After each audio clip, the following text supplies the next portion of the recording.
In this video, we're going to walk through the list of commands that you can use for the Pandez Guard. So head to your bot commands channel, and the first command we can type in is /about, hit enter, and this is going to give you a few links that you can click on for more information, add to your server so you can choose a different server to add it to, the documentation, and even a link that will take you to the Pandez server. So the next bot command that we're going to use is the lock command. If you type in /lock, hit enter, you'll see that there's three options we can choose from: the code, the duration, and the uses. We can use these individually or all together.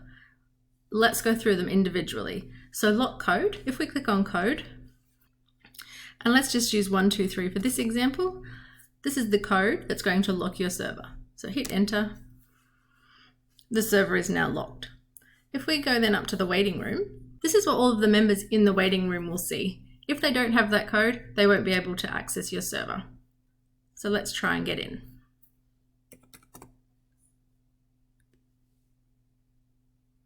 Perfect. I've been verified. The server is still locked, but this individual person is now able to access your server. Now let's see how we can use all of those options together. So again, /lock. First thing you want to do is press code. For this example, I'm going to use 555 for the code, and simply just hit tab, and the options menu will pop up again. So we want to use code 555 for 5 minutes. So 5M. Tab again, and then we'll click on uses, and we only want one person in, and when we press enter, and that's done. And the way to check this is to type in /status, hit enter, and you'll see the message here is telling you that the server is currently locked, the access code is 555, it expires in 5 minutes, and nobody has used the code yet. So let's go back up to the waiting room, enter the code 555, submit. Now if we go back to bot commands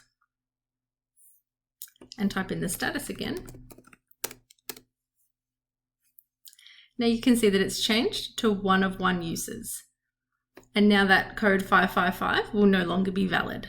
And lastly, let's see how we use just 2 of the options rather than the 3. So /lock again, click on code, let's use 444, and just press tab, and we're just going to use uses this time. So we want to use code 444 10 times, press enter. Okay, now let's just check that that's set up properly. And there we go, access code 444 has 10 uses and not been used yet. The next command that you can use is the unlock command, and it's as simple as typing in /unlock, no code required, press enter. Now the server is unlocked and nobody will need a code to have access. We briefly touched on the status command before, but I'll just quickly show you when you type in status in the bot commands channel at any time. So this will give you the status of the server at any time, whether it's locked or unlocked, and also present you with information about any codes that you have set up as well. And the very last command that we're going to talk about is the regen command. So if for some reason your server is missing roles, channels, the verification or waiting room panel, this command will bring them all back for you. So in your bot commands channel, type in /regen, hit enter, and the message will appear that all of your missing channels, roles, panels have all been regenerated.